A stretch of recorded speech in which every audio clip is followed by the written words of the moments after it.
चलिए अब इस चैप्टर में क्या क्या बचा, तो इस चैप्टर में एक बचा है आपका फ्री फॉल डिस्कस करना। फ्री फॉल अलग से कुछ नहीं है, पर ठीक है थोड़ा शॉर्टकट के लिए हम लोग डिस्कस कर लेते हैं कि उसको जल्दी कैसे सॉल्व कर सकते हैं। और एक लास्ट में बचा रिलेटिव मोशन। ठीक है, मैं फिर से आऊंगा उसी इक्वेशन ऑफ मोशन के पास। अपने पास तीन इक्वेशन ऑफ मोशन है ना। फर्स्ट है v equal to u plus a t, s equal to u t plus half a t square, v square equal to u square plus 2as। एक question कई बार ऐसा बनता है वहीं से, किसी पार्टिकुलर टाइम में आपसे डिस्प्लेसमेंट पूछेगा या डिस्टेंस पूछेगा। कोई बॉडी चल रहा है, यू दे दिया, ए दे दिया, और बोला कि बताओ 4 सेकेंड में कितना चलेगा। देखो एक 4 सेकेंड और एक इन 4 सेकेंड, दोनों में अंतर है।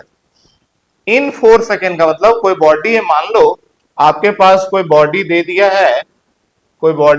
है, ये बॉडी मूव कर रहा है, कुछ भी इनिशियल स्पीड है 10 मीटर पर सेकेंड, इसकी एक्सेलरेशन है कुछ भी 2 मीटर पर सेकेंड स्क्वायर। अब आपसे बोला है कि बताओ बॉडी 4 सेकेंड में कितना चलेगा। इसका मतलब है कि 0 से 4 सेकेंड तक बॉडी कितना चला। पर अगर वो बोला 4 सेकेंड में, 4 सेकेंड का मतलब हुआ जब उसका 3 सेकेंड 0 से 3 सेकेंड कंप्लीट हो गया, तो 3.1 सेकेंड से लेकर बिफोर 4 सेकेंड कंप्लीट होने तक कितना वो डिस्टेंस चला। क्या मेरी बात समझ पा रहे हैं? पार्टिकुलर 4 सेकेंड में कितना चला। इसका दो तरीका है सॉल्व करने का। एक तरीका क्या है, अपने पास जो फॉर्मूला होता है एस का कि s equal to u t plus half a t square, इसमें जो टाइम होता है ये 0 से कंटिन्यू होता है। मेरी बात समझ पा रहे हैं? इन 2 सेकेंड, इन 4 सेकेंड। इसको सॉल्व करने का तरीका क्या है कि आप एक बार एस 4 सेकेंड का निकाल लो, मतलब 0 से 4 में कितना चला, और फिर एक निकाल लो 0 से 3 सेकेंड में कितना चला। अब 4 सेकेंड का 3 सेकेंड में माइनस कर दीजिए, तो आपको पता चल जाएगा कि लास्ट 1 सेकेंड में, मतलब 4 सेकेंड में कितना चला है।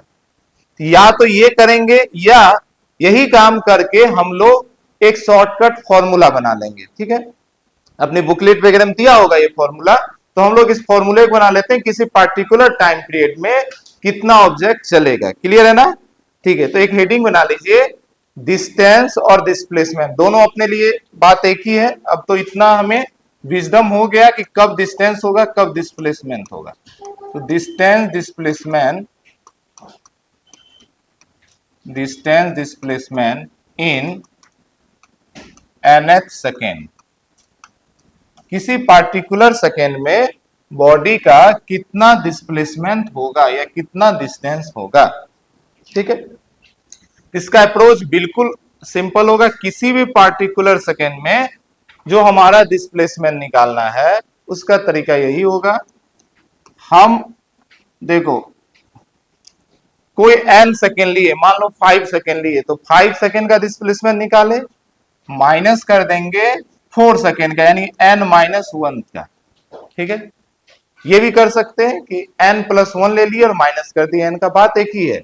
आप 1 सेकेंड पीछे का डिस्टेंस माइनस कर दीजिए, तो आपका पार्टिकुलर लास्ट 1 सेकेंड का मिल जाएगा। ठीक है, ये तो अप्रोच हुआ। मैं ये फॉर्मूला इसलिए डिराइव कर रहा हूं कि जनरली ये फॉर्मूला में याद नहीं रहता है, और मैं भी एग्जाम में फॉर्मूला याद रखने के पक्ष में नहीं हूं। जितनी मिनिमम फॉर्मूला याद रहेगा आपका कंसेप्ट उतना स्ट्रांग होने का चांसेस होता है, क्योंकि फॉर्मूला बेस्ड क्वेश्चन सॉल्व करते करते हम लोगों को आदत लग जाता है कि फॉर्मूला फॉर्मूला। समझ पा रहे हैं? तो किसी भी क्वेश्चन को बिना फॉर्मूला का सॉल्व करने की कोशिश कीजिए। तो इसीलिए मैं ये अप्रोच डेवलप करा रहा हूं कि आपको दिक्कत ना हो। आइए, तो अपने पास फॉर्मूला क्लियर है। मान लो अगर n सेकेंड होगा तो हमारा क्या हो जाएगा, s equal to u t, u into n plus half a t square यानी कि एन स्क्वायर। ये मेरी बात समझ पाए? ये क्या है? ये है एस एन सेकेंड में आपका बॉडी इतना गया, you t plus half a t square, T की जगह में एन लिया, माइनस, अब n-1 डालोगे टाइम की जगह, ये हो जाएगा u into n-1 plus half a और n की जगह n-1 का होल स्क्वायर। चलिए, ये आपका हो गया। अब बस इसे रीअरेंज करके एक शॉर्ट फॉर्मूला बना लेंगे जिससे कैलकुलेशन इजी हो जाएगा, पर हमेशा ये अप्रोच माइंड में रखेंगे, ठीक है। अच्छा, यहां से देखेंगे एक यूनिट एंड डायमेंशन का भी क्वेश्चन बनता है, बहुत ज्यादा हमें कंफ्यूजन होता है। ये हो गया अपना UN plus half AN square, ठीक है, माइनस, आप इस ब्रैकेट को रीअरेंज करें, ये हो रहा है UN माइनस, देखो ये होगा U इंटू वन मैं क्यों लिख रहा हूं बहुत ध्यान से देखना है, यहीं पे यूनिट डायमेंशन का इक्वेशन हमसे मिस्टेक होता है। ये वन क्या है मुझे बताएंगे?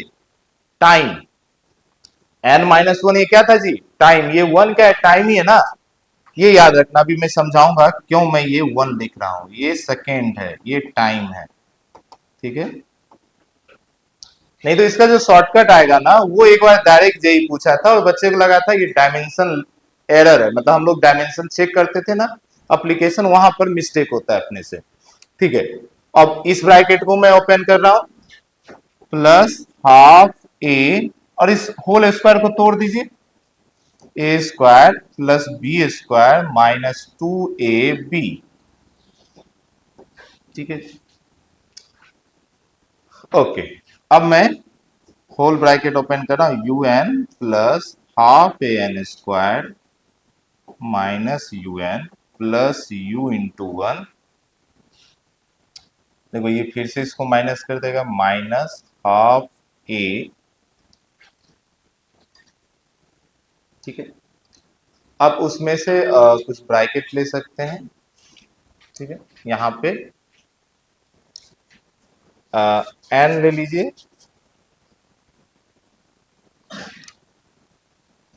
या तोड़ ही दो, हाफ AN है ना, ये कैंसिल हो जाएगा माइनस में, तो ब्रैकेट ओपन ही कर दे रहा, half n square plus half A minus 2n into half A, ठीक है। ओके, देखिए आपका UN कैंसिल हो गया, plus AN square minus AN square cancel हो गया, तो हमारे लिए एक जो फॉर्मूला बनकर आया SNH किसी पर्टिकुलर टाइम पीरियड का, वो फर्स्ट टर्म है U, सिर्फ U ही आपको याद रखना, मैं वन बार बार सिर्फ लिख रहा हूं, ठीक है। और इस दोनों में देखिए आप हाफ कॉमन ले लें, यहां और ये टर्म बचा है, हाफ A कॉमन ले लीजिए, तो प्लस हाफ A, तो ये रह गया 1 माइनस 2n, ठीक है। अब ऐसे याद रखो या थोड़ा और रीअरेंज कर लीजिए SNH का, ये हो गया U, अब मैं सिर्फ U लिख रहा हूं, फाइनल फॉर्मूला मुझे बनाना, यहीं पे मैं समझा दूंगा, प्लस A/2 या हाफ कर दीजिए, ठीक है, और 1 माइनस 2n, ठीक है, सही है ना, 1 माइनस 2n, ठीक है। क्या बोल रहे हैं? 2n माइनस 1, कहीं पे माइनस मिस्टेक किया, ये यहां देखो ब्रैकेट यहां ओपन किया हम लोग, ये माइनस हो गया, ये माइनस माइनस प्लस हो गया, ये भी माइनस है, ठीक है। अच्छा, ये माइनस के साथ इसको ओपन किया था ना, हाँ, तो यहां पर ये माइनस आ जाएगा, ये भी माइनस, और फिर ये माइनस माइनस प्लस हो जाएगा, ठीक है। तो फाइनली आपका हाफ एन जब आप प्लस में अगर कॉमन ले रहे हैं तो अंदर -1 रहेगा और ये प्लस हो जाएगा, ठीक है। इसको 2n -1 कर देती, ये तो अपना फॉर्मूला हो गया। अब ध्यान से समझिए, मैं ये 1 यहां तक क्यों रखा था, एक सेकेंड प्लीज ध्यान दें। हम लोग पढ़े थे कि प्रिंसिपल ऑफ होमोजेनिटी है ना, कुछ याद है? उसमें क्या था कि हर टर्म का डायमेंशन क्या होना चाहिए, सेम। तो ये एक इक्वेशन है, इसमें एक टर्म ये है डिस्प्लेसमेंट, एक टर्म ये है और एक टर्म ये है। According to principle of homogeneity अगर हर एक टर्म का डायमेंशन सेम नहीं होगा तो इक्वेशन ही गलत है। अच्छा, ये इक्वेशन तो सही है, पूरा डिराइव करके लाए हैं, यानी कि ये क्या है भाई, यानी कि आपका जो s का डायमेंशन है वही u का डायमेंशन होना चाहिए, पर पॉसिबल नहीं है। u तो इनिशियल वेलोसिटी है, ये वेलोसिटी है, ये डिस्प्लेसमेंट है। तो एक्चुअल में क्या है, इस u के साथ टी छिपा हुआ है जिसका वैल्यू 1 है, यही मैं यहां पे समझा रहा था। बात समझ पा रहे हैं? यू टी का डायमेंशन देखोगे डिस्प्लेसमेंट के बराबर होता है। डिस्प्लेसमेंट इक्वल टू होता है वेलोसिटी इनटू टाइम। तो यहाँ 1 छिपा हुआ है, मेरी बात समझ पा रहे हैं? तो अपने फॉर्मूले में 1 नहीं दिख रहा है, इसलिए नहीं दिख रहा है क्योंकि टाइम का वैल्यू 1 था और 1 हमने फॉर्मूले में नहीं रखा। पर यहाँ u अकेले नहीं है, u इंटू टी है। पर हमारा जो रीअरेंज ऐसा हुआ कि वो t यहां से हट गया, टाइम का वैल्यू 1 था यहाँ पे, इसीलिए ये डायमेंशनली करेक्ट है। कभी अगर ये इक्वेशन दे दे और पूछे डायमेंशनली करेक्ट है या इनकरेक्ट है तो आप करेक्ट बताएंगे, और करेक्ट है तभी तो यूज कर पा रहे हैं। Dimensionally incorrect formula physically correct नहीं होगा, उसे यूज ही नहीं कर सकते हैं। अगर कोई फॉर्मूला वैलिड है मतलब वो डायमेंशनली जरूर सही है। क्या मेरी बात समझ पाए? ठीक, नोट कर लीजिए, ये एक एक्स्ट्रा फॉर्मूला डाल लीजिए। इस प्रोसेस को भी समझिए, इस प्रोसेस को भी समझिए। यही अप्रोच जनरल अप्रोच है। अब बाकी आपको फॉर्मूला डायरेक्ट याद है तो आप क्वेश्चन सॉल्व करें, अलग बात है। कर ले, कोशिश करें याद हो जाए तो अच्छी बात है। जैसे आपने 3 फॉर्मूला याद करके रखा है, इसी तरीके से 4th फॉर्मूला इसे भी याद रखिए इक्वेशन ऑफ मोशन की तरीके से ही, कि किसी nth टाइम में हमारी डिस्टेंस या डिस्प्लेसमेंट क्या होगा। अच्छा, एक्चुअल में ये फॉर्मूला किसके लिए होता है? डिस्टेंस के लिए या डिस्प्लेसमेंट के लिए? डिस्प्लेसमेंट के लिए। पर 90% केस में इस चैप्टर में डिस्प्लेसमेंट डिस्टेंस सेम ही हो जाता है, क्योंकि पाथ तो ऑलरेडी स्ट्रेट लाइन है। अब बस डायरेक्शन नहीं चेंज किया तो डिस्टेंस डिस्प्लेसमेंट सेम हो गया। हाँ, कभी डायरेक्शन चेंज हो गया तो उस समय अलग अलग हो जाएगा। ओके, एक छोटा सा क्वेश्चन लिख लीजिए सिर्फ प्रैक्टिस के लिए। देखिए, a body is moving with 2 metre per second, a body is moving with 2 metre per second with acceleration 3 meter per second square, with acceleration 3 meter per second square. Find displacement travel in 4th second।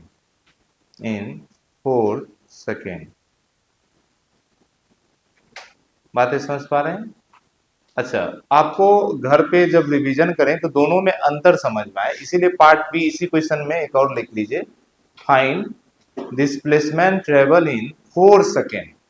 दोनों एक साथ solve किया रहेगा तब आपको हमेशा ध्यान रहेगा कि कब s equal to u t plus half a t square use करना है और कब s equal to u plus half a two n minus 1 use करना है। इसको a बाई 2 या हाफ a करके याद रखो तो ज्यादा अच्छा याद रहेगा आपको। इसको ऐसा याद रखिएगा तो ज्यादा याद रहेगा, half a two n minus 1, जैसे भी याद रखना है रखिए। ठीक है, तो देखिए जब 4 सेकेंड है तो ये फॉर्मूला यूज करेंगे, और इन 4 सेकेंड है तो 0 से लेकर 4 सेकेंड वाला करेंगे। चलिए जल्दी से कर लीजिए, जल्दी से कर लीजिए, बस अपना प्रैक्टिस हो जाए, बस अपना एक बार प्रैक्टिस हो जाए।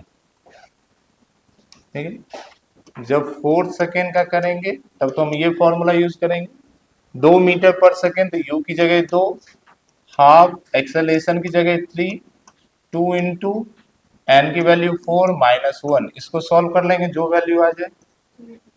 और इन 4 सेकेंड, जब 4 सेकेंड बोल रहा है तो प्रॉपर करेंगे you t plus half a t square, तो 2 into 4 you t plus half a t square, इसको सॉल्व कर लेंगे जो भी आंसर आ जाए। मेरे पास आंसर नहीं है, कैलकुलेशन है।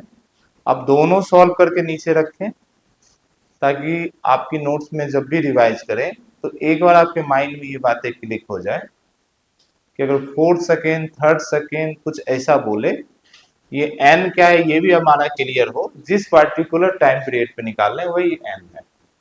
देखो यहाँ nth लिखे हैं, मतलब जिस टाइम पे निकाल रहे हैं। ये डायरेक्ट आपके नीट 2021 में पूछा है, ये फॉर्मूला अपने बुकलेट में लिखा है। नीट 2021 में डायरेक्ट ये फॉर्मूला पूछा है, अपने बुकलेट में भी है, पेज 39 में ये फॉर्मूला है आपका। ठीक है, ओके, तो हम लोग अपनी बुकलेट का टॉपिक 2.3 शुरू कर रहे हैं, मोशन अंडर ग्रेविटी, जिसे फ्री फॉल भी बोलेंगे ब्रैकेट में। हालांकि जरूरी नहीं है हमेशा फ्री फॉल नहीं बोलेंगे, कभी भी मोशन अगर ग्रेविटी के अंदर रहे तो फ्री फॉल होगा, ये जरूरी नहीं है। क्लियर है ना? हो सकता है कुछ उसमें एक्सेलेरेशन एक्स्ट्रा आ जाए, पर मोशन अंडर ग्रेविटी ऐसा लिखिए। चलिए, तो पहले चीजों को एक बार समझ लो, मोशन अंडर ग्रेविटी का मतलब क्या हुआ। देखिए, इसके बाद लॉज ऑफ मोशन पढ़ेंगे तो वहां चीजें और क्लियर होगा। अगर कोई आपसे पूछे, ऐसा आवाज में, कोई अगर आपसे पूछे कि मोशन का कॉज क्या है, मोशन होता क्यों है, कोई अगर आपसे पूछे मोशन होता क्यों है, तो क्या बताएंगे? जैसे कोई बॉडी रुका हुआ है तो न्यूटन फर्स्ट लॉ बोल रहा है, लॉज ऑफ मोशन में ये पॉइंट क्लियर होगा। कोई ऑब्जेक्ट रुका है तो रुका ही रहेगा, मूव कर रहा है तो मूव करता ही रहेगा। अर्थ इतने सालों से मूव कर रहा है सन के चारों, तो मूव कर ही रहा है, वो रुक नहीं रहा है, ना कभी रुकेगा। तो आखिर एक ऑब्जेक्ट रुका हुआ उसको मूव कराना है तो कैसे मूव कराओगे? उसके पीछे क्या कॉज चाहिए, क्या रीजन चाहिए? आंसर है फोर्स। आंसर क्या है? फोर्स।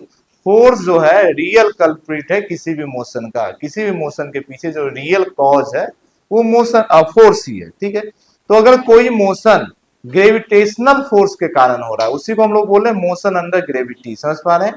मोशन अंडर ग्रेविटी का मतलब है कोई मोशन सिर्फ और सिर्फ ग्रेविटेशनल फोर्स के कारण हो रहा है।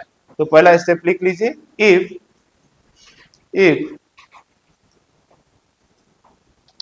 body is moving, if body is moving only due to gravitational force, only due to gravitational force, सिर्फ और सिर्फ किसके कारण होगा? ग्रेविटेशनल फोर्स के कारण होगा। ठीक है, दूसरा पॉइंट लिखिए, we neglect all kind of resistive force, we neglect all kind of resistive force। अब रेजिस्टिव फोर्स का क्या मतलब है? जैसे कि कोई चीज को आप हवा में फेंके तो एयर उसको रोकता है, तो एयर एक रेजिस्टिव फोर्स लगा रहा होगा। और हम मान चुके हैं कि पूरा मोशन में सिर्फ और सिर्फ कौन सा फोर्स है? Gravitation force. तो कोई और अगर फोर्स है तो हम उसको नेग्लेक्ट करेंगे। अगर मोशन अंडर ग्रेविटी में अभी जो भी कंसेप्ट सीखेंगे वो यूज करना है, तो उस समय हमारे लिए सिर्फ दुनिया में एक ही फोर्स एग्जिस्ट करता है, वो है ग्रेविटेशनल फोर्स। चाहे वो इलेक्ट्रिक फील्ड में हो, चाहे वो मैग्नेटिक फील्ड में हो, चाहे अंडर वाटर हो, कहीं भी हो। या तो ये कंसेप्ट यूज नहीं होगा तो सिंपल क्वेश्चन सिंपल फॉर्मूला से यूज करेंगे, जो फॉर्मूला है हमारे पास, या फिर हम बाकी फोर्स को नेग्लेक्ट कर देंगे। अगर बहुत कमजोर फोर्स है, जैसे एयर का रेजिस्टेंस ना के बराबर होता है, इसलिए हम उसको नेग्लेक्ट कर देंगे। तो अपनी बुक में भी ऐसा लिखा रहता है कि एयर रेजिस्टेंस नेग्लेक्टेड। ठीक है, थर्ड पॉइंट लिखिए, ठीक है, लिखिए, during motion under gravity we taken acceleration, bracket में लिखिए जी, एक्सेलेरेशन ब्रैकेट में लिखिए जी, जी का वैल्यू लिखना, वैल्यू भी लिख लो, आपको याद ही है अब तो। जी जो कि 9.8 या कैलकुलेशन के लिए 10 लेंगे। We taken acceleration remain constant, acceleration remain constant. ठीक है, देखिए अभी हम लोग ये मान के चलेंगे जी कांस्टेंट होता है। यही जब ग्रेविटेशन चैप्टर में आएंगे तो अपना टॉपिक ही होगा variation of g. G constant नहीं है, पोल का अलग है, इक्वेटर का अलग है, अर्थ से 1 किलोमीटर अलग है, 2 किलोमीटर ऊपर अलग है। पूरा डेरिवेशन करेंगे हम, उस पर बहुत सारा क्वेश्चन करेंगे, पर जब इस टॉपिक के अंदर करेंगे तो उस टॉपिक के लिए हमारा जी फिक्स है 9.8। ठीक है, 9.81 या 9 अब पूरी कहानी समझिए। देखिए एक पॉइंट और मुझे लिखा ना, पर उसके पहले आप कहानी समझो। मान लो ये अर्थ है, ये अर्थ है, ठीक है। अब आपका जो भी फेनोमेनन हो रहा है, जो भी मोशन हो रहा है, अगर वो इसकी सरफेस पे हो रहा है, या आप कोई बॉल को थ्रो भी किए, ऊपर की तरफ फेंके, बॉल कुछ हाइट जाएगा फिर वापस आ जाएगा। तो ये जो मैक्सिमम हाइट है, ये जो मैक्सिमम हाइट है, ये अगर अर्थ की अपनी रेडियस से, अर्थ की अपनी रेडियस से, ये आधी, एक्सप्रेशन मैं भी नहीं बताऊंगा, एक्सप्रेशन ग्रेविटेशन में करना है हमें।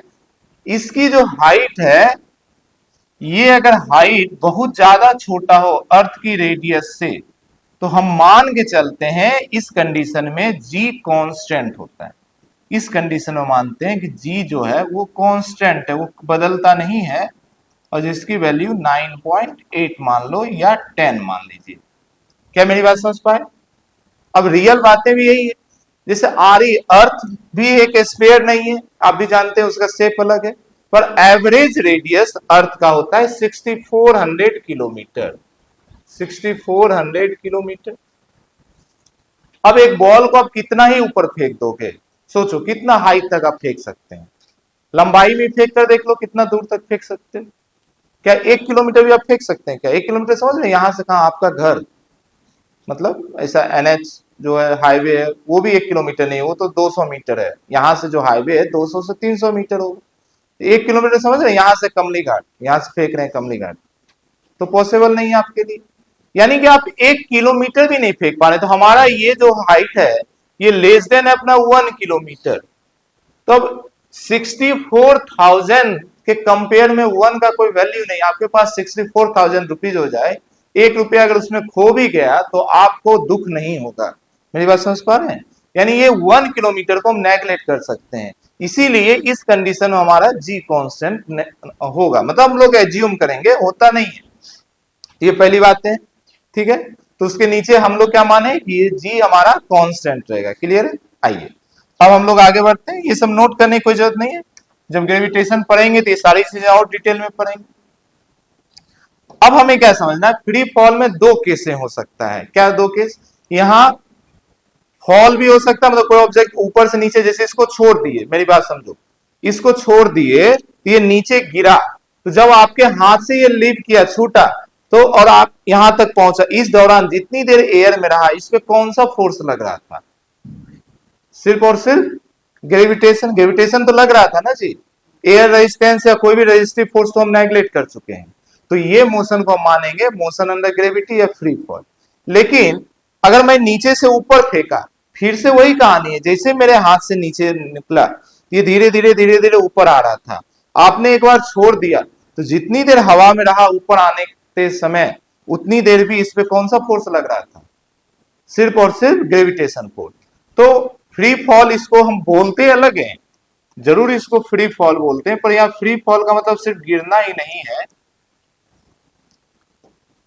अगर कोई ऑब्जेक्ट किसी यू स्पीड से फेंके, ये ऐसा ऊपर गया आया, ये भी है फ्री फॉल, ये भी है फ्री फॉल। और कोई बॉल अगर मान लो किसी बिल्डिंग से कहीं भी किसी हाइट से कोई मान लो एक बॉल को ड्रॉप किया, इसको ड्रॉप किया, तभी ये नीचे गिरा, तब भी ये फ्री फॉल। अच्छा ड्रॉप ही क्यों करे, कोई थ्रो भी तो कर सकता है। देखो ड्रॉप से भी कोई ज्यादा दिक्कत नहीं है, कोई अगर थ्रो भी करे जोर से फेंके भी तो, लेकिन हाथ से जैसे ही छूटा, आप बोलोगे सर थ्रो किया तो हाथ वाला फोर्स तो लगा है, मस्कुलर फोर्स। तो हमारा मस्कुलर फोर्स किसी चीज पे कब तक लगेगा? जब तक उसके कांटेक्ट में हो। ऐसा है कि आप अपनी हाथ से बिना कांटेक्ट किए किसी को फोर्स लगा दे, मैजिक से छू गायब, ऐसा पॉसिबल नहीं है। बिना कांटेक्ट से जो फोर्स लगता है उसको बोलते हैं फील्ड फोर्स। अपनी सिलेबस में दो ही फील्ड फोर्स है, एक है इलेक्ट्रिक फील्ड फोर्स यानी इलेक्ट्रोस्टैटिक्स वाला पढ़ेंगे, और मैग्नेटिक।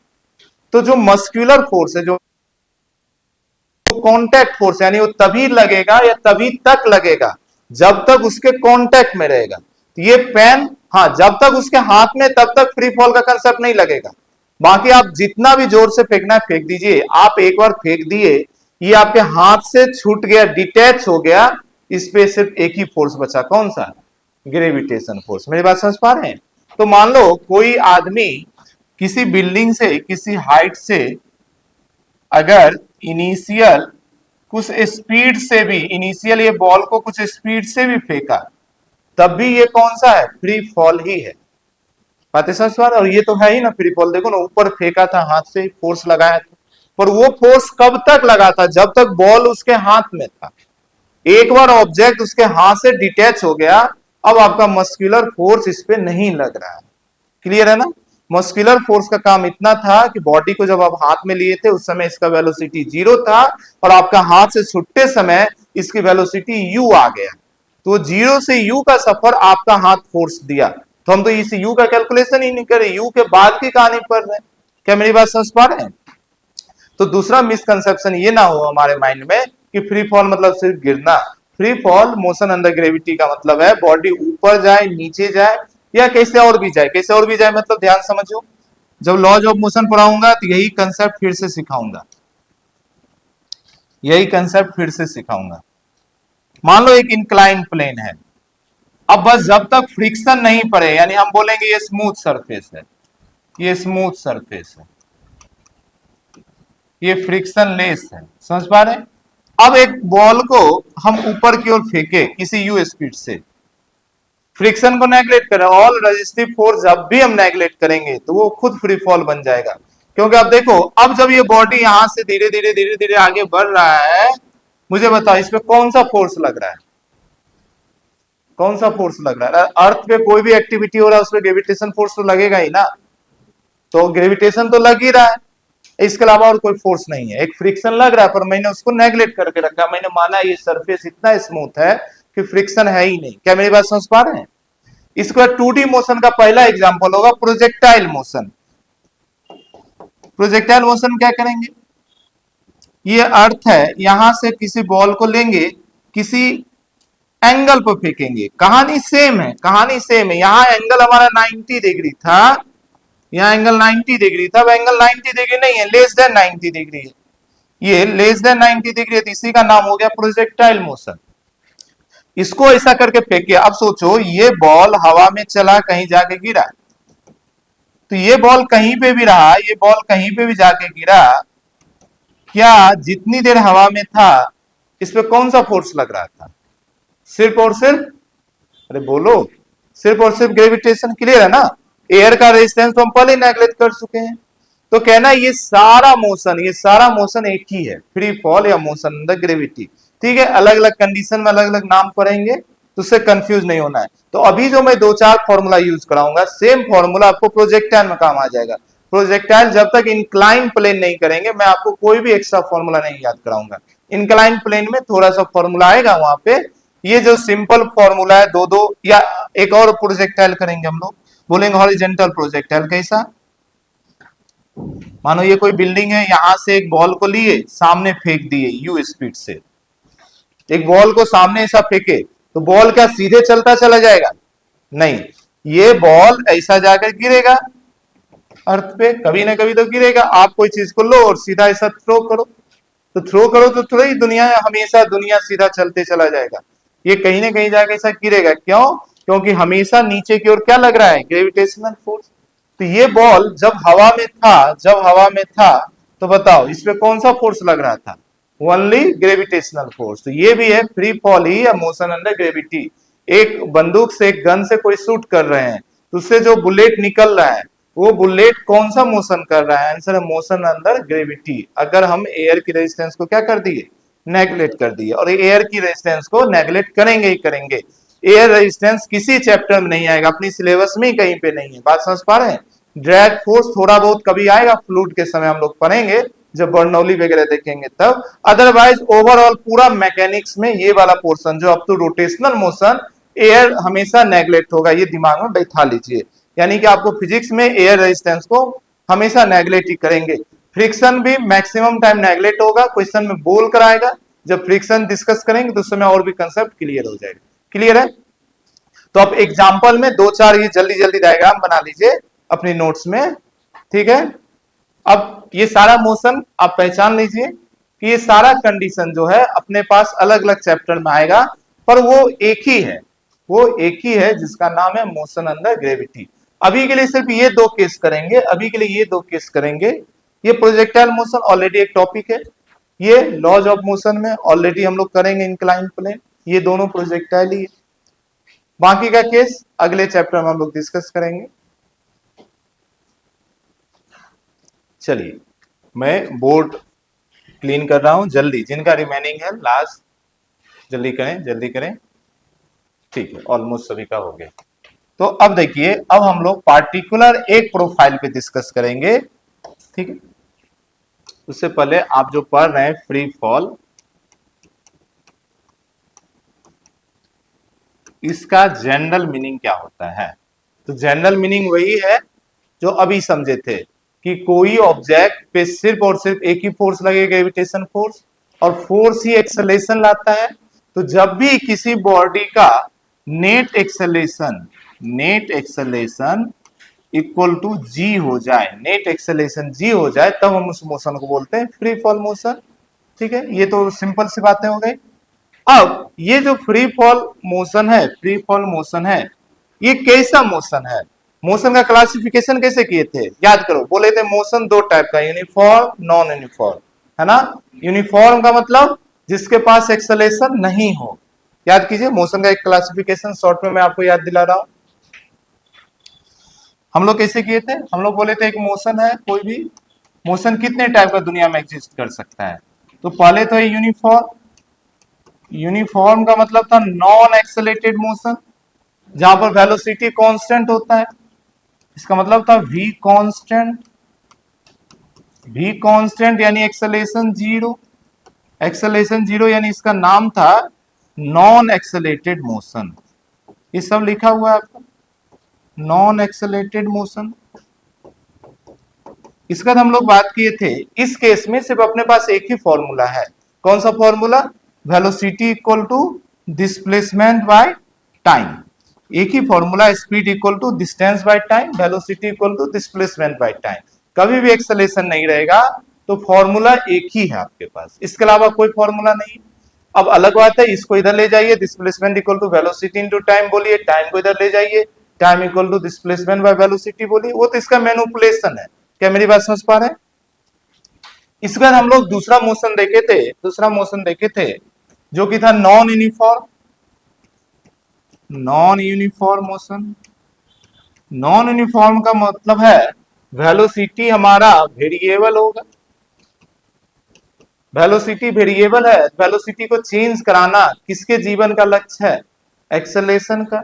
यानी कि यहां पर एक्सेलेरेशन इक्वल टू जीरो नहीं होगा। तो अब यहां पे भी सवाल आ जाता है कि एक्सेलेरेशन तो जीरो नहीं है, पर अब एक्सेलेरेशन भी दो टाइप का हो सकता है। एक्सेलेरेशन अपने आप में कांस्टेंट हो, या एक्सेलेरेशन भी अपने आप में वेरिएबल हो, वेरिएबल एक्सेलेरेशन, एक्सेलेरेशन की वैल्यू भी हमेशा बदल रहा हो, है ना। तो एक केस हम लोग बनाते थे जब एक्सेलेरेशन हमारा कांस्टेंट था, और इसको हम लोग बोलते थे यूनिफॉर्म एक्सेलेरेटेड मोशन। इसको बोलते हैं हम लोग यूनिफॉर्म। देखो ये यूनिफॉर्म से यूनिफॉर्म के साथ कंफ्यूज मत हो जाना। ये यूनिफॉर्म मोशन था क्योंकि वेलोसिटी कांस्टेंट है या एक्सेलरेशन कांस्टेंट है, तो यूनिफॉर्म एक्सेलरेटेड बोलते हैं इसको, यूनिफॉर्म एक्सेलरेटेड मोशन। अब दुनिया का हर यूनिफॉर्म एक्सेलरेटेड मोशन हमें नहीं पढ़ना है, इसका भी एक पार्टिकुलर केस पढ़ना है कि जब पाथ स्ट्रेट लाइन हो इस चैप्टर में। तो इसका एक स्पेशल केस हम लोग पढ़ रहे थे, इसका एक स्पेशल केस पढ़े थे कि अगर पाथ जो है, पाथ ये हो straight line, motion in straight line. तो जब भी एक्सेलरेशन कांस्टेंट हो और पाथ स्ट्रेट लाइन हो तो हमारे पास तीन फॉर्मूला है उसके लिए, जो हम लोग याद किए equation of motion. v equal to u plus a t, s equal to u t plus half a t square, और v square equal to u square plus 2as। इसका मतलब यह है कि अगर ये कंडीशन के लिए कोई चौथा फॉर्मूला दिखे तो वो समझो बेसिक नहीं है, उसको किसी न किसी फॉर्मूले से डिराइव करके शॉर्टकट बनाया गया। फॉर एग्जांपल अभी की हम लोग एस एन एथ के लिए कि एक पार्टिकुलर सेकेंड के लिए, वो फॉर्मूला तो यहां पे नहीं सीखे थे, क्यों? वो इक्वेशन ऑफ मोशन नहीं था, उसे तो हम लोग इसी से डिराइव किए थे ना। हालांकि ये तीनों भी डिराइव आया है, ये तीनों का तीनों एक ही जगह से आया है, a equal to d v by d t से।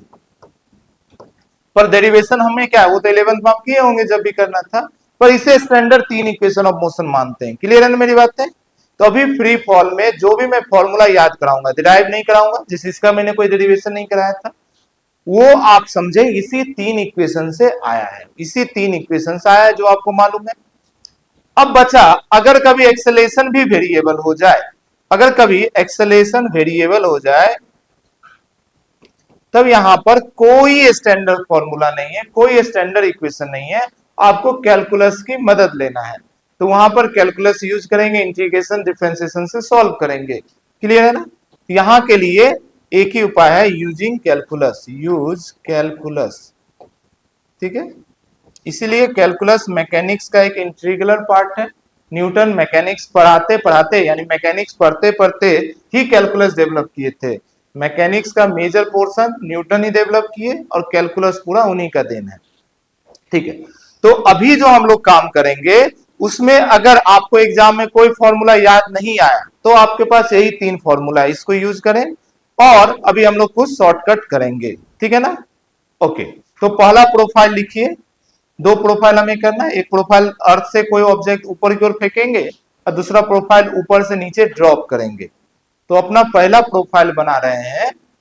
ये सब आपका पहले लिखा हुआ है, आप 1-2 पेज पीछे जाओगे तो आपकी नोट्स में लिखा होगा आई थिंक, है ना। कुछ भी नया नहीं है, बस बार बार आपके दिमाग में डाल रहे हैं ताकि परमानेंटली स्टोर हो जाए। इसमें एक बाद में गैलीलियो लॉ भी आएगा, बहुत ही अच्छा, अपनी नीट ने डायरेक्ट भी पूछा है गैलीलियो लॉ, पर ठीक है अभी शुरुआत से समझे चीजों को। मान लो ये अर्थ है, ये अपना ग्राउंड है, अर्थ का मतलब ग्राउंड ही है। यहां से किसी ऑब्जेक्ट को हम वर्टिकली अपवर्ड फेंके यानी कुछ ना कुछ उसमें स्पीड देना पड़ेगा। तो जो इनिशियल स्पीड है उसका सिंबल हम लोग फिजिक्स में यू बना के रखे हैं। अब इसका मोशन होता कैसे है सोचो। अगर मैं, ये एक ऑब्जेक्ट है, इसको ऊपर फेंका, इसको ऊपर फेंका, ध्यान से समझो, यू फेंका तो ये कैसा गया, ये ऐसा गया और ऐसा आया। बताओ इसका पाथ कैसा है, स्ट्रेट लाइन। हमारा पाथ है स्ट्रेट लाइन। और ये अर्थ के 1 किलोमीटर के अंदर ही जो भी मोशन किया यानी हमारा जी भी क्या रहेगा, कांस्टेंट, यानी ये कंडीशन को फुलफिल कर रहा है। मेरी बात समझ पा रहे हैं। इस मोशन के लिए जो भी एनालाइज करना है, जो भी कैलकुलेशन करना है, इसी 3 फॉर्मूले से होगा। तो मोशन अंडर ग्रेविटी का यही हमारा है एग्जाम्पल, जो है यही टॉपिक कर रहे हैं। तो अब क्या है, मैं डायग्राम बनाते समय अगर ऐसा बनाऊं कि ऑब्जेक्ट ऊपर गया फिर नीचे आ गया तो बहुत कंफ्यूजन होता है। तो एक्चुअल मोशन तो ऐसा है, पर इसको हम लोग ऐसा नहीं दिखाते हैं, हम लोग थोड़ा अलग दिखाते हैं। कैसा दिखाएंगे, इसी चीज को हम लोग बोलेंगे ये ऑब्जेक्ट था, यू स्पीड से फेंका, ये ऊपर गया, फिर जब नीचे आया तो उसके लिए अलग हम लाइन दिखा देते हैं, हम बोलते हैं ये नीचे आ गया। क्या मेरी बात समझ पा रहे। एक्चुअल में ऐसा नहीं कि यहां गया ऐसा आया, ये तो फिर अलग हो जाएगा मोशन। अब ये स्ट्रेट लाइन ही है, ये ऐसा गया ऐसा ही आया, पर उसको डायग्राम में शो करने का एक तरीका है। क्या मेरी बात समझ पाए। अब बहुत ध्यान से समझिए, कोई ऑब्जेक्ट को आपने ऊपर फेंका, यहां से ऊपर फेंका, तो धीरे धीरे इसकी वेलोसिटी बढ़ा कम हुआ कांस्टेंट ही रहा पूरी मोशन में। वेलोसिटी एक्सेलेरेशन है या नहीं है ना।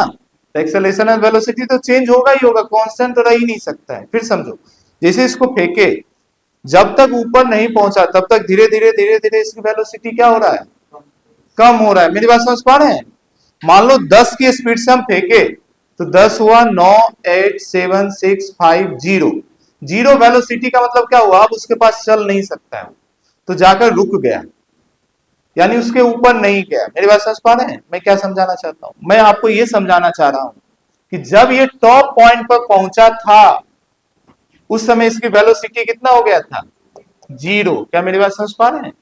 तो ये बॉडी को यू स्पीड तो दिए, पर जब ये टॉप पे पहुंचा तब इसकी वेलोसिटी कितना है, 0। इस प्रोफाइल का कैसा भी क्वेश्चन हो, मैक्सिमम हाइट पर, चाहे वो प्रोजेक्टाइल मोशन क्यों ना हो, उसकी भी वर्टिकल वेलोसिटी मैक्सिमम हाइट पे 0 होगा। इस प्रोफाइल का किसी भी क्वेश्चन में मैक्सिमम हाइट पर, जो ये मैक्सिमम हाइट है, यहां पर वेलोसिटी क्या रहेगा, 0। क्लियर है ना। यहां पर कुछ यू था, यहां पे कुछ 0 है, यानी कि नीचे से ऊपर जाते समय, नीचे से ऊपर जाते समय इसकी वेलोसिटी कंटिन्यूअस डिक्रीज कर रहा है, वेलोसिटी डिक्रीजिंग। क्या मेरी बात समझ पा रहे। अब मैंने आपको साइन कन्वेंशन लेने से मना किया है, आप साइन कन्वेंशन लेकर सॉल्व कर सकते हैं। मैंने आपको एक ही साइन कन्वेंशन समझाया, क्या, इनिशियल डायरेक्शन को क्या मान लेंगे, पॉजिटिव। समझ पा रहे हैं। हमारे लिए नीचे पॉजिटिव ऊपर पॉजिटिव नहीं है, क्योंकि मोशन का कंडीशन बदल सकता है, तो हम फिक्स साइन कन्वेंशन क्यों माने।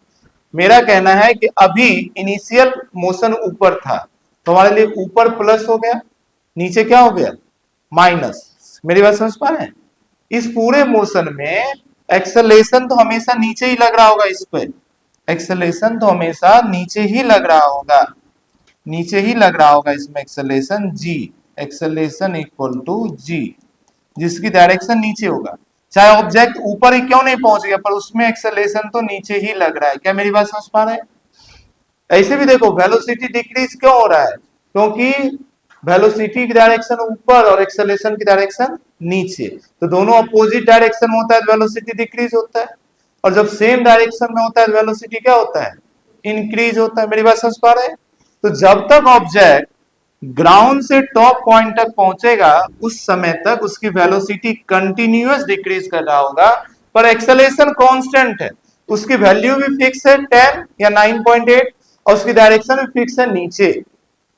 ओके, अब ये बॉडी जब ऊपर से नीचे आना चालू हुआ, यानी कि मैं इस बॉडी को अब यहां दिखा रहा हूं, ये ऐसा नीचे आ रहा है, तो अब देखो इसकी वेलोसिटी की डायरेक्शन भी नीचे की तरफ हो गए, और एक्सेलेरेशन भी क्या है, नीचे की तरफ। तो ये एक्सेलेरेशन जो पहले कम हो रहा था वही जीरो से अब बढ़ाना चालू करेगा, या आप अगर साइन कन्वेंशन मानोगे तो बोलोगे निगेटिव में वैल्यू बढ़ना चालू हो। क्या मेरी बात समझ पा रहे हैं।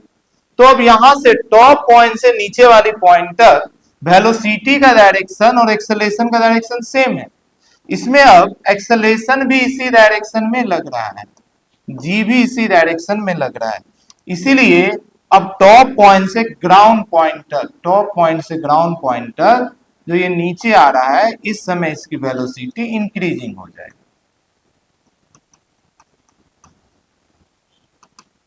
ठीक है, क्या मेरी बात समझ पा रहे हैं। ओके, कुछ बातें और समझिए, देखो डायग्राम कुछ ज्यादा कॉम्प्लेक्स नहीं हो जाए, मैं अलग अलग बनाता हूं, थोड़ा मैं बड़ा बना रहा हूं इस डायग्राम।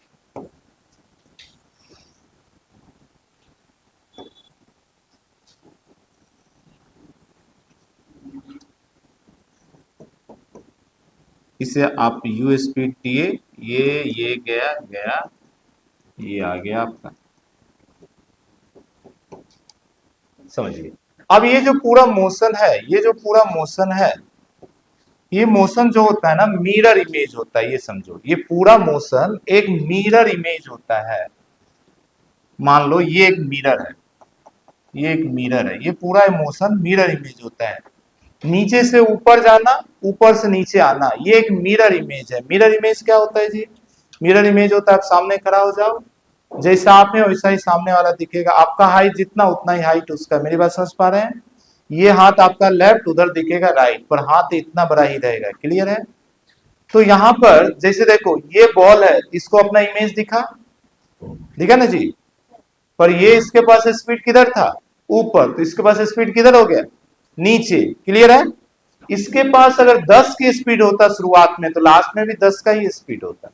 ये बात समझो, यानी ये यू से थ्रो किया गया, तो जब ग्राउंड को स्ट्राइक करेगा यू से ही करेगा। मैं उसके प्रूफ में नहीं जा रहा, वही 3 इक्वेशन से सब प्रूफ होगा, बस आपको माइंड में बैठाना है। तो यू से ऊपर गया तो आते समय भी स्पीड यू होगा, हालांकि ठीक है ऑप्शन में माइनस यू देंगे। क्यों माइनस यू देंगे, क्योंकि अब डायरेक्शन नीचे की तरफ है, अभी शुरुआती मोशन तो ये है, तो हमारा पॉजिटिव ये है, ये हमारा निगेटिव हो गया। क्या मेरी बात समझ पा रहे हैं। तो मिरर इमेज भी जरा समझिए, जैसे मान लो ये बॉल यहां पे कहीं पहुंचा था,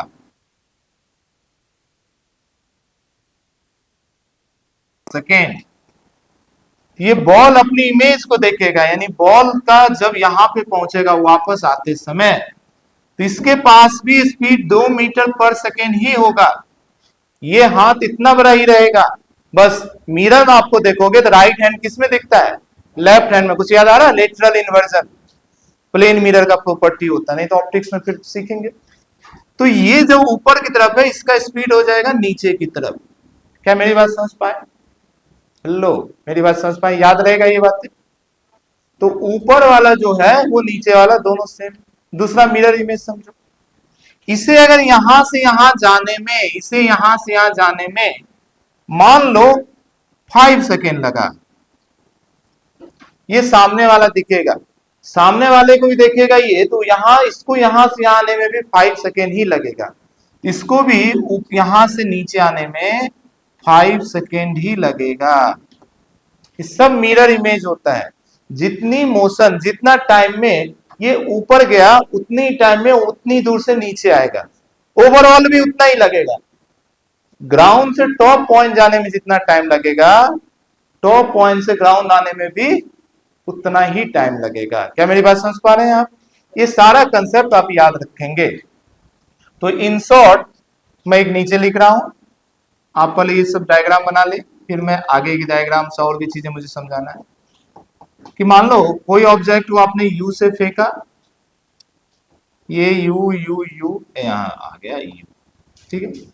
तो अगर नीचे से ऊपर जाने में इसको टी टाइम लगा है, तो ऊपर से नीचे आने में भी कितना टाइम लगेगा? टी ही लगेगा। यानी कि टाइम ऑफ अप इक्वल होता है टाइम ऑफ डाउन से, ठीक है। ऊपर जाने का जितना टाइम, उतना ही टाइम आने का। अच्छा, ऊपर का मतलब ये नहीं सिर्फ टॉप पॉइंट के लिए वैलिड है, each and every point is a mirror image. यहां पहुंचने में, ग्राउंड से यहां पहुंचने में मान लो 5 सेकेंड लगा या 10 सेकेंड लगा, तो ऑब्जेक्ट अपनी मिरर इमेज को दिखेगा, उसका इमेज यहां दिखेगा। इमेज मतलब ऑब्जेक्ट जब यहां पहुंचा, तो यहां से ग्राउंड आने में फिर से उसको 10 सेकेंड लगेगा। कल कैसे हो रहा था, जितनी टाइम में जीरो से मैक्सिमम स्पीड हो रहा था, अगर एक्सेलेरेशन कांस्टेंट था तो उतना टाइम में वहां से फिर जीरो आ रहा था, याद आ रहा है? सेम कंसेप्ट है। जितनी टाइम में यहां से यहां पहुंचा, उतना ही टाइम में वहां से फिर नीचे। सिमेट्रिक मोशन, इसको बोलते हैं सिमेट्रिक मोशन, कि जब भी फॉरवर्ड और बैकवर्ड मोशन, आगे जाने का मोशन और वापस आने का मोशन एक दूसरे का मिरर इमेज हो, तो उसको हम लोग बोलते हैं सिमेट्रिक मोशन। तो फ्री फॉल जो है ये एक सिमेट्रिक मोशन होता है। दो चीजें सिमेट्री रहता है, बहुत ध्यान समझेंगे।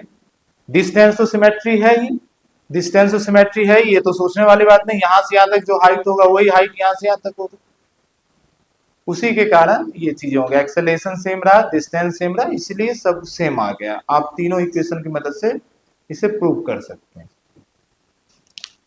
अब डायग्राम बनाए, मैं आपको क्या क्या समझाया मैं रिपीट कर रहा हूं, आप बनाते हुए उस चीजों को सिर्फ सुनते जाएं।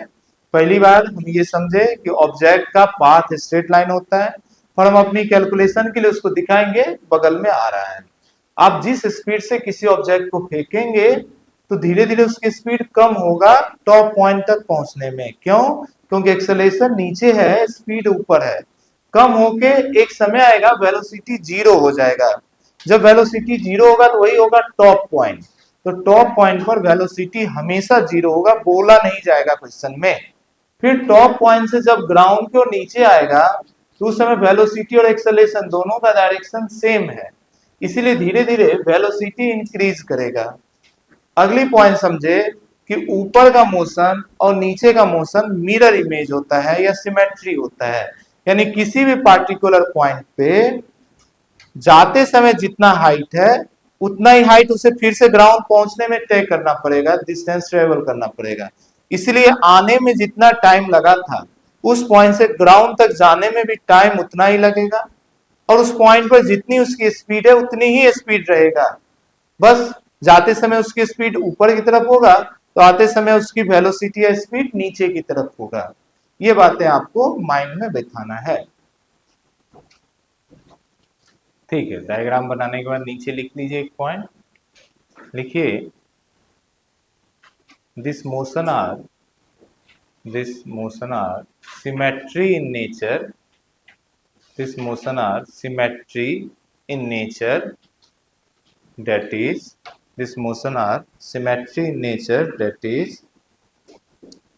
is upward motion and downward motion, that is upward motion and downward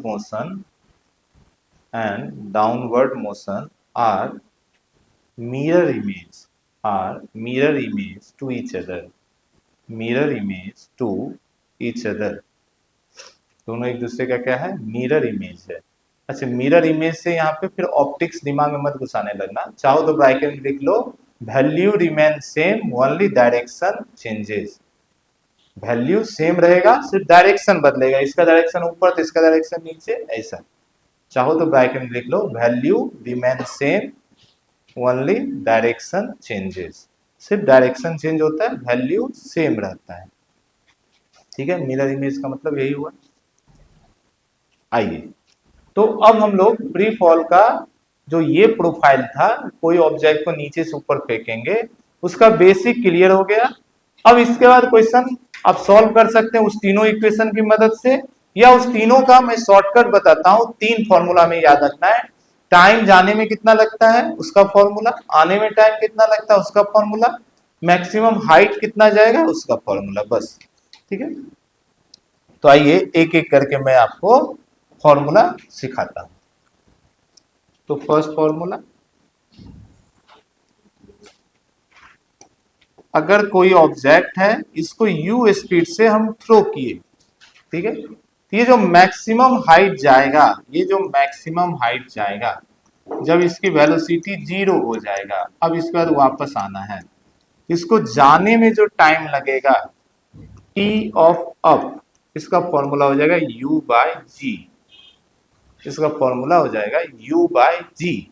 और अभी अभी हम समझे थे, जितना जाने में टाइम लगेगा उतना ही आने में भी टाइम लगेगा। तो ऊपर से नीचे आते समय भी इसको टाइम लगेगा टी डाउन भी लगेगा u बाय जी। ठीक है, तो 2 फॉर्मूला सीखे, ऊपर जाने का टाइम, नीचे आने का टाइम, दोनों सेम, और दोनों का फॉर्मूला u बाय जी, दोनों का फॉर्मूला u बाय जी। अब अगर बोले कि टोटल टाइम कितना रहा या कितनी देर बॉडी हवा में रहा, तो u बाय जी जाने में, u बाय जी आने में, टोटल क्या हो गया 2u बाय जी। इसी को बोलेंगे टाइम ऑफ फ्लाइट। जितनी देर कोई ऑब्जेक्ट हवा में रहता है, फ्लाई करता है, उसी बोलते हैं टाइम ऑफ फ्लाइट। तो नेक्स्ट कंसेप्ट अपना है time of flight, time of flight. ठीक है, टाइम ऑफ फ्लाइट का क्या मतलब हुआ, टाइम ऑफ फ्लाइट का मतलब हुआ total time of motion, total time of motion, कितनी देर मोशन हुआ या बॉडी एयर में रहा, है ना, तो ये कितना हो जाएगा total time of up plus time of down, जाने का समय और आने का समय।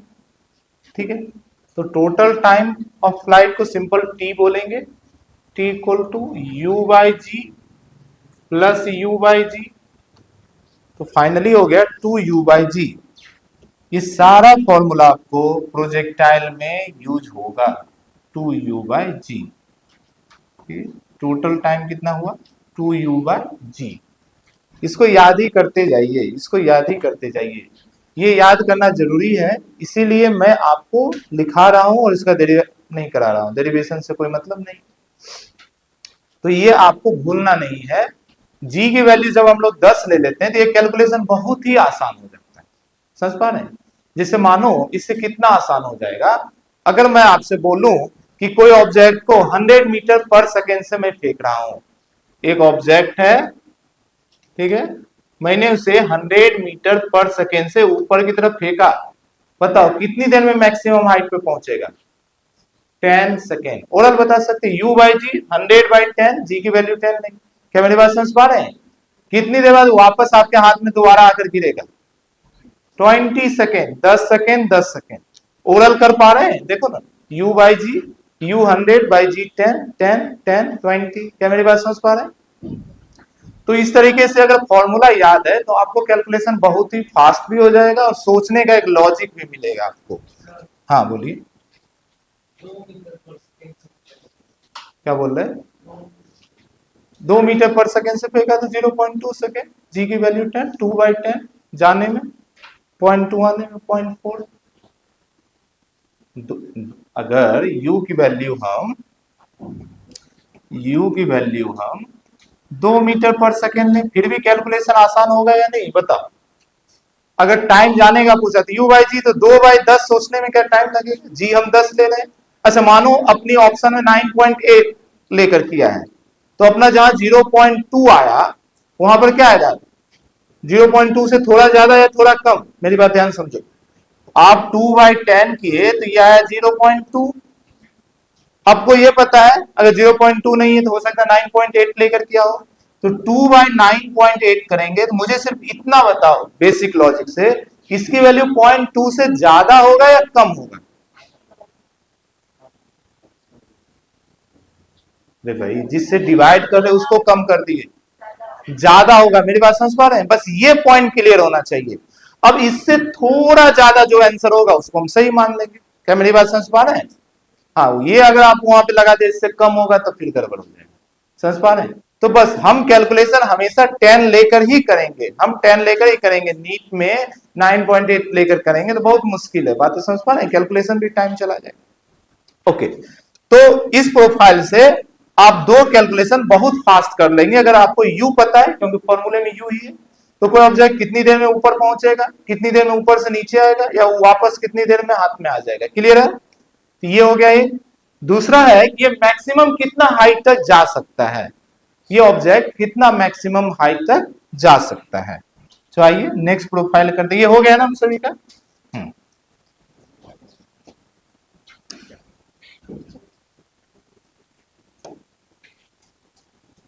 आइए, मान लो कोई ऑब्जेक्ट है, फिर से आपने यू स्पीड से फेंका, ये जो मैक्सिमम हाइट पहुंचा जब इसकी वेलोसिटी 0 हो गया, यानी ये जो मैक्सिमम हाइट है इसको बोलेंगे एच मैक्स, मैक्सिमम हाइट या एच मैक्स, ये हो जाएगा u² / 2g। अब देखो 2g का मतलब 20, आपके दिमाग में बैठ जाना चाहिए। 2g का मतलब 20, समझ पा रहे हैं? 2 × 10 20। अब ये भी कैलकुलेशन बहुत आसान कर देगा अगर डिजिट मैनेजेबल हो तो, अदरवाइज तुरंत डिवाइड भी कर लेंगे। जैसे आप खुद सोचो, अगर 10 मीटर पर सेकेंड से एक ऑब्जेक्ट को मैं फेंक रहा हूं, आप ओरल देना, कैलकुलेशन मत करना। अब मुझे बताओ कितना हाइट ये ऊपर जा सकता है, मैक्सिमम हाइट 10 मीटर। u² मतलब कितना, 100/20, कितना, 5 मीटर। कर पा रहे हैं ओरली? मेरी बात समझ पा रहे हैं? अगर मान लो यही वैल्यू अगर आपको दे दे 100, तो कोई नहीं, आप क्या कर देंगे, मानो 100 को 20 कर दिए, 5 हो गया, और 2 जीरो पहले से 500 मीटर। अगर 100 का स्क्वायर करोगे तो ये ना करोगे 100 × 100/20, 2g का मतलब 20, तो ये 5 टाइम्स में तो क्या हो गया 500। क्या मेरी बात समझ पा रहे हैं?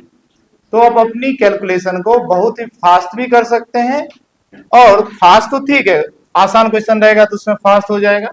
बाकी क्या है कि कई बड़े क्वेश्चन में इसका यूज कर सकते हैं छोटी छोटी चीजें निकालने के लिए। क्लियर है? तो इस प्रोफाइल में ये दो चीजें हमें याद रखना है। इस प्रोफाइल में ये दो चीजें हमें याद रखना है। 3 बातें मैंने आपसे किया, टाइम ऑफ अप, ऊपर जाने का टाइम, टाइम ऑफ डाउन, नीचे आने का टाइम। क्लियर है ना? और सेम होता है, वेलोसिटी वगैरह सब एक दूसरे का आइडेंटिकल होता है।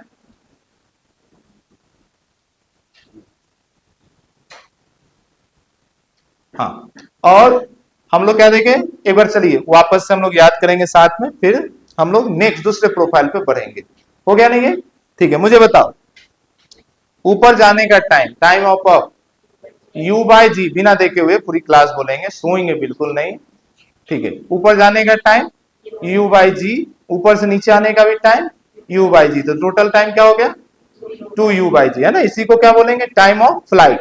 प्रोजेक्टाइल में यही फॉर्मूला, सिर्फ u की जगह u sin थीटा हो जाएगा, क्योंकि ऊपर की जगह वेलोसिटी वहां u sin थीटा होता है। वो बातें वहां डिस्कस करेंगे, तो आप ये फॉर्मूला याद रखिए, बहुत काम आएगा। तो u/g जाने का, u/g आने का, टोटल 2u/g। ठीक है, मैक्सिमम हाइट का फॉर्मूला u²/2g, मैक्सिमम हाइट का formula u²/2g।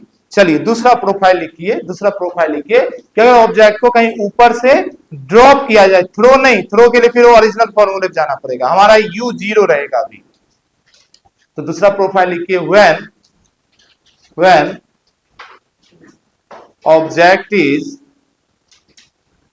dropped, when object is dropped from any height, when object is dropped from any height, bracket में लिखो u = 0, u का वैल्यू होना चाहिए 0। तो अब दूसरा प्रोफाइल कर रहे हैं कि मान लीजिए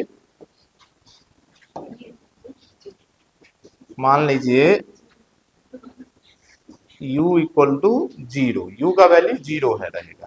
ये मान लो एक बिल्डिंग है आपकी ग्राउंड से किसी भी हाइट पे, ये हाइट आपका मान लो h है। अब यहाँ पे कोई खड़ा होकर किसी बॉल को ड्रॉप कर रहा है, ये जरूरी है, अभी जो भी फॉर्मूला यूज करेंगे उसके लिए u 0 है, क्योंकि u का वैल्यू 0 रखकर ही इसको डिराइव किया गया है इस फॉर्मूले को, ठीक है। u इक्वल टू 0 हो। अब पहली बात है कि ये बॉल कितनी टाइम के बाद अर्थ पे आकर गिरेगा, नहीं ग्राउंड को टकराएगा कितनी देर बाद, ठीक है। तो इसका फॉर्मूला होता है time equal to under root 2h by g, time equal to under root 2h by g, यानी उसे h हाइट नीचे जाने में अंडर रूट 2h बाय जी आता है। इसका मतलब ये भी है, जैसे ध्यान समझो, आपसे बोल दे यहां से x मीटर नीचे आने में कितना टाइम लगेगा, यानी बॉल यहां जब पहुंचेगा उस समय कितना टाइम लगेगा, तो आंसर यहां पहुंचने में लगेगा अंडर रूट 2, h हाइट नहीं आकर x आया तो x बाई जी। क्या मेरी बात समझ पा रहे हैं? बोल दिया 1 मीटर नीचे जाने में कितना टाइम लगेगा, तो बहुत आसानी से आप कर सकते हैं। अच्छा, अब यहीं पे देखो गैलीलियो का फ्री फॉल का एक लॉ है, ऑड नंबर का लॉ, मैं अभी बहुत ध्यान समझाता हूं। देखो, इन 1 सेकेंड, आगे जब क्वेश्चंस में कराऊंगा तो वहां भी समझ में आएगा, 1 सेकेंड में ऑब्जेक्ट कितना नीचे जाएगा, ठीक है। 1 सेकेंड में, यहां से देखो h के लिए एक फॉर्मूला बना रहे हैं हम, h के लिए एक फॉर्मूला बना रहे हैं।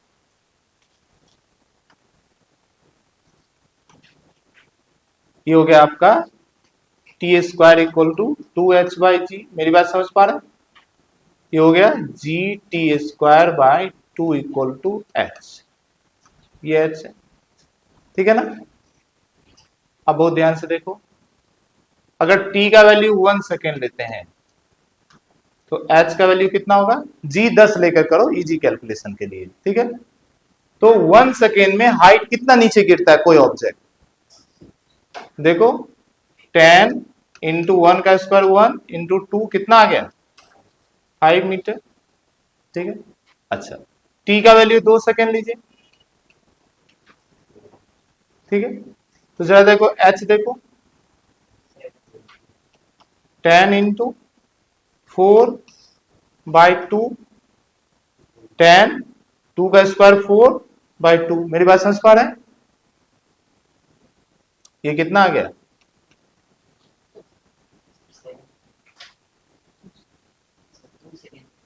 क्या क्या,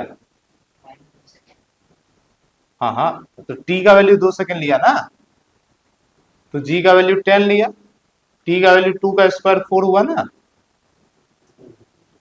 ठीक है ना, बाई 2, बोलो, हाँ तो 7 क्या बोल रहा था, 20 सेकेंड, ठीक है।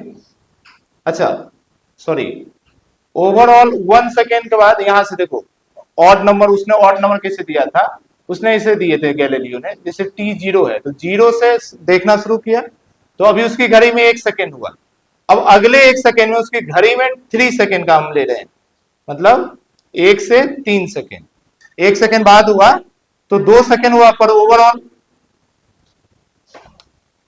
आप कंफ्यूज कर जाओगे बिल्कुल। इस टॉपिक को हम लोग अलग से ही करते हैं, इस टॉपिक को हम अलग से ही करते हैं, ठीक है। अभी पहले फिर ये फॉर्मूला भी याद करना है, इसको भी हटा, इसके बाद वो कर लेंगे हम लोग, ठीक है। तो इसमें 2 चीजें आपको याद है, क्या क्या, पहली बात है कि अगर h हाइट नीचे यानी पूरा ग्राउंड पे आ गया तो फॉर्मूला क्या बन जाएगा, अंडर रूट 2h बाय जी। अगर जरूरी नहीं है h हाइट नीचे का पूछे, हमें कहीं का भी पूछ सकता है, जितनी हाइट नीचे भेजना है, जितनी हाइट नीचे भेजना है उतना हम लोग क्या रख सकते हैं, वैल्यू रख सकते हैं h की जगह, x हाइट नीचे भेजना है तो अंडर रूट क्या हो जाएगा 2x बाय जी, क्लियर है ना, ओके। अब दूसरा प्रोफाइल है कि कितनी स्पीड के साथ ग्राउंड को स्ट्राइक करेगा, कितनी स्पीड के साथ ग्राउंड को स्ट्राइक करेगा। तो देख लीजिए,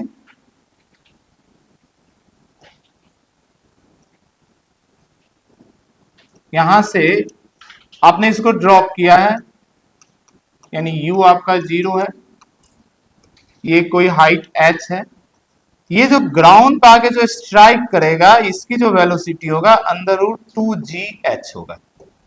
ठीक है, इसका वेलोसिटी हो जाएगा अंडर रूट 2gh। फिर से h हाइट नीचे आने से इसकी स्पीड हो गया अंडर रूट 2gh। यानी h हाइट अगर नीचे नहीं आता, मान लो आपको रास्ते में कहीं पूछ दे, बोल दे बताओ जब 2 मीटर नीचे गया या x मीटर नीचे गया तब उसकी स्पीड कितना था, तब उसकी स्पीड कितना था, तो आप बोलते हैं अंडर रूट 2gx। क्या मेरी बात समझ पाए? क्या मेरी बात समझ पाए? तो नीचे आते समय दोनों चीजें आपको याद रखना है, टाइम कितना लगता है और किसी भी पॉइंट पर वेलोसिटी कितना होता है। दोनों के फॉर्मूले में हमारा h रहेगा, h की वैल्यू जितना डालेंगे उतने नीचे का मिल जाएगा। पूरा हाइट डाल देंगे, यानी h की वैल्यू पूरा डाल दिए तो वो ग्राउंड पे पहुंचने तक का टाइम दे देगा। ग्राउंड पे पहुंचते समय उसकी, देखो पहुंचने के बाद थोड़ी देर बाद तो वेलोसिटी 0 हो जाएगा, पर जब पहुंचा होगा तो किसी ने इस स्पीड से स्ट्राइक किया होगा ग्राउंड को, ये वो स्पीड है जब ग्राउंड को किस स्पीड से टकराया। बहुत बच्चे के माइंड में आता है सर जमीन पर आया तो रुक गया, अरे रुक गया ठीक है, पर रुकने से पहले किसी ने किसी स्पीड से टकराया होगा, वो टकराने वाली स्पीड ये है। क्लियर है ना मेरी बात? तो ये दो फॉर्मूला आप लिख लीजिए, यही दो फ्री फॉल में, दो यहां हो गया और दो वहां फॉर्मूला था, 3-4 फॉर्मूला जो है ये सारा उसी फॉर्मूले का शॉर्टकट है, ये सारा उसी फॉर्मूले का शॉर्टकट है। क्लियर है ना? ठीक है, अब एक क्वेश्चन करते हैं हम लोग, एक क्वेश्चन करके हम लोग वाइंड अप कर लेंगे, जल्दी से वाइंड अप कर लेंगे।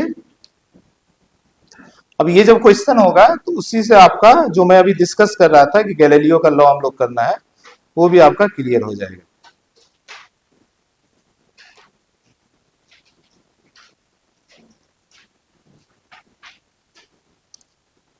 ठीक है, लिखिए क्वेश्चन लिखिए, इसमें ना सारी बातें हम लोग डिस्कस कर लेंगे, जितना आज हो पाए, नहीं होगा आपका होमवर्क रहेगा। लिखिए, अ body is thrown vertically upward, a body is thrown vertically upward with speed 30 meter per second, with speed 30 meter per second। ठीक है, फाइंड बस u दे दिया, क्योंकि u ही चाहिए हमारे फॉर्मूले में। पुराने वाले प्रोफाइल पे क्वेश्चन कर रहे हैं, इस पे कल करेंगे हम लोग। ठीक है, फाइंड 1 2 3 करके हम लोग लिखते जाएंगे। पहला लिखिए, total time to return at ground पे रिटर्न होने का टोटल टाइम, यानी हमसे क्या पूछा है, टाइम ऑफ फ्लाइट। दूसरा लिखिए, मैक्सिमम हाइट, कितना मैक्सिमम हाइट जाएगा। तीसरा लिखिए velocity at t equal to 1 second, velocity at t equal to 1 second, comma देना, बहुत जगह की हमें वेलोसिटी पूछे हैं। t equal to 1 second, comma t equal to 3 second, comma t equal to 5 second and t equal to 6 second. तो 4 velocity बताना है। 1 सेकेंड पे वेलोसिटी कितना है, 3 सेकेंड पे कितना है, 5 सेकेंड पे कितना है और 6 सेकेंड पे कितना है। नेक्स्ट लिखिए, पोजीशन ऑफ पार्टिकल एट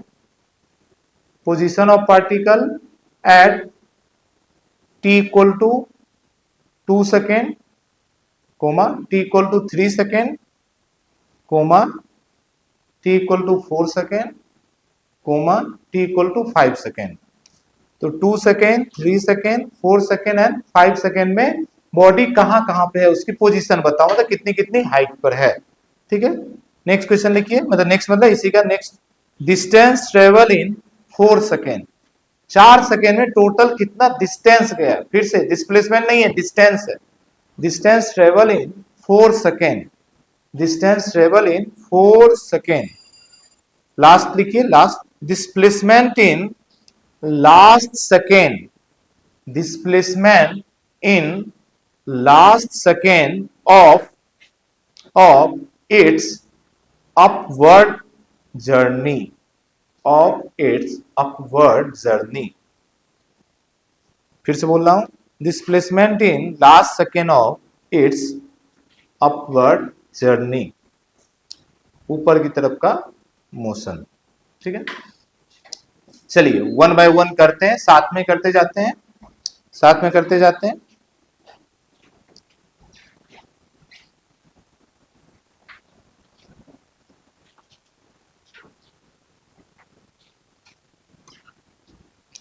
तो अभी के लिए हमारा कहानी तो कुछ ऐसा है कि एक ऑब्जेक्ट है जिसे 30 की स्पीड से फेंका गया ऊपर की तरफ।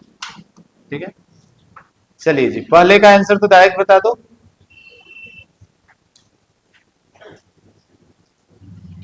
अच्छा बताओ, ऊपर जाने में टाइम कितना लगेगा? ओरल ऊपर जाने का time 3 second, u by g 30/10 3 second, 3 second जाने का, 3 सेकेंड आने का। पर पूछा हमसे टोटल टाइम, तो क्या आंसर हो जाएगा? 6 सेकेंड। क्लियर है ना? तो फर्स्ट हम लोग किए टोटल टाइम, आंसर है 2u/g, इसकी वैल्यू हो गया 6 सेकेंड। दूसरा हमसे पूछा है मैक्सिमम हाइट। ठीक है, मैक्सिमम हाइट का फॉर्मूला क्या बताया था? u² / 2g। तो 30 का स्क्वायर 900, समझ पा रहे हैं? अच्छा, स्क्वायर करने में कभी दिक्कत हो तो ऐसा भी कर सकते हैं, 30 × 30 और नीचे 20 है, जैसे भी करना चाहें, है ना? तो ऊपर हो गया 900 और नीचे हो गया 2g, 2g मतलब 20। देखो 90 को 2 से करोगे कितना हो जाएगा? 45 मीटर। ठीक है ना? अब देखो यहां तक तो सिर्फ फॉर्मूले से हो गया, लेकिन सिर्फ फॉर्मूला काम का नहीं है। अब जो हमसे पूछा है थर्ड पार्ट में कि वेलोसिटी बता दीजिए अलग अलग टाइम पे, तो इसके लिए कोई फॉर्मूला नहीं काम करेगा, बैक टू बेसिक जाना पड़ेगा। वेलोसिटी का फॉर्मूला देखो, u मालूम है और क्या मालूम है आपको? a मालूम है और क्या मालूम है? a, है ना? a का वैल्यू g है। अच्छा g मैं 10 ले रहा हूं, पर मुझे बताओ +10 लूंगा या -10 लूंगा? माइनस, क्योंकि शुरुआत मोशन ऊपर की ओर है, तो हमारा प्लस ऊपर की ओर है, पर जी किधर है? नीचे की तरफ, तो हमारा ए है -10, ये पता है। तो v निकालना है, u और a मालूम है, कौन सा फॉर्मूला यूज करेंगे? v = u + 80, टाइम आपको दिया हुआ है, तो v = हो गया u + 80, यानी v = u का वैल्यू 30, a का वैल्यू -10 t। ये हमारे लिए एक एक्सप्रेशन बन गया। अब जिस टाइम पे वो पूछे उस टाइम पे आप देते जाओ, टी का वैल्यू डालते जाओ, आते जाएगा। पहला था 1 सेकेंड पे, t = 1 सेकेंड, तो पहले 1 सेकेंड पे, तो v at t = 1, तो 30 - 10 × 1, 30 - 10, आंसर हो गया 20 मीटर/सेकेंड। ठीक है ना? जल्दी से बाकी का निकाल लीजिए, जल्दी जल्दी जल्दी।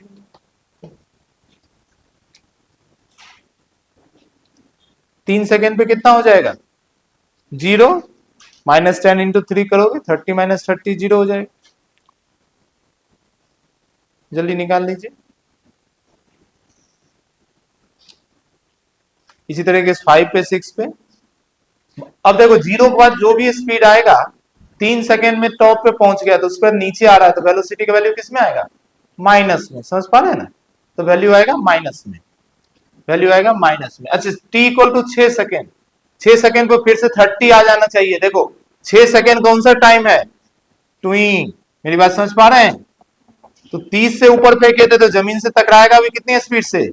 30 से, और वापस आ गया है 6 सेकेंड में, तो 6 सेकेंड बाद, 6 सेकेंड पूछा या नहीं पूछा है? पूछा है ना, तो 6 सेकेंड का आंसर आया -30, है ना? आप ओरल भी बता सकते थे, जैसे ही ये मिल गया सिर्फ 6 सेकेंड का पूछता तो आप बता देते कि वापस उसी में आता है। चलिए इसका पोजीशन बोल रहा है, पोजीशन बोल रहा है, तो पोजीशन कैसे निकालेंगे? फिर से कोई फॉर्मूला नहीं, बेसिक पे ही जाना पड़ेगा। तो बेसिक है S = ut + ½ AT²। तो S = u का value 30, t plus half acceleration का वैल्यू -10 इंटू टी, तो ये हो गया 30t। ये देखो माइनस कर देगा माइनस, अच्छा ये हाफ इसको 5 कर देगा तो -5t²। ये एक एक्सप्रेशन बन गया हमारे लिए। अब हर टाइम का निकालते रहिए, टाइम का वैल्यू डालते रहिए, निकलते रहेगा। पोजीशन, जैसे पहला टाइम है 2 second I think, position of particle है 2 सेकेंड, तो 2 सेकेंड पे निकाल लीजिए।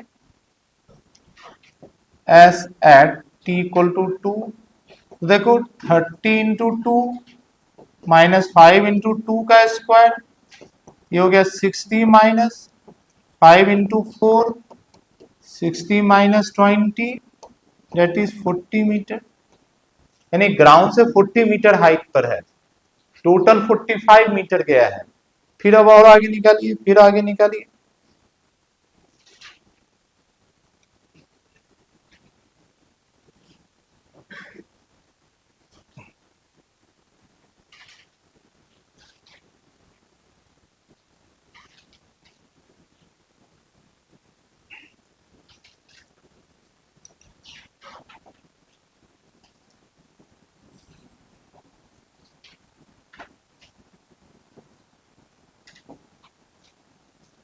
बाकी सब निकालिए, मुझे आंसर दे दीजिए। 3 4 5, 3 पे, 5 पे, अच्छा 6 पे तो 0 ही हो जाएगा, वापस ही आ गया। 4 पे भी निकालना था ना।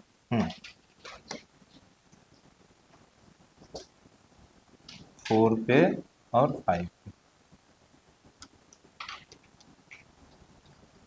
जैसे t इक्वल टू 3 पे मैं ओरल बता सकता हूं, क्योंकि मुझे मालूम है 3 सेकेंड के बाद कहां है वो, टॉप पॉइंट पे है ना।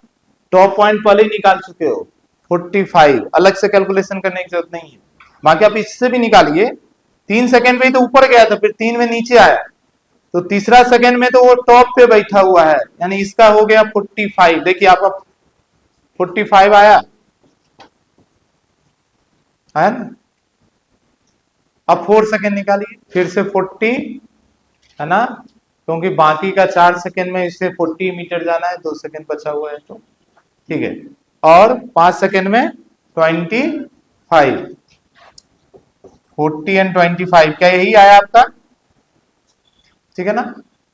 अब जो लास्ट का 2 क्वेश्चन है वो डायग्राम से आपका क्लियर होगा, जब पोजीशन एक बार डायग्राम में आप दिखा देंगे, फिर आपका लास्ट का 2 क्वेश्चन जो है वो हम लोग बता पाएंगे, डिस्टेंस कहाँ है और डिस्प्लेसमेंट कहाँ है, ठीक है। उसको अलग से कुछ सॉल्व नहीं करना। तो आइए, आपने जो पोजीशन बनाया उसको मैं एक डायग्राम की मदद से दिखाता हूं, कई चीजें क्लियर होगा इस डायग्राम में।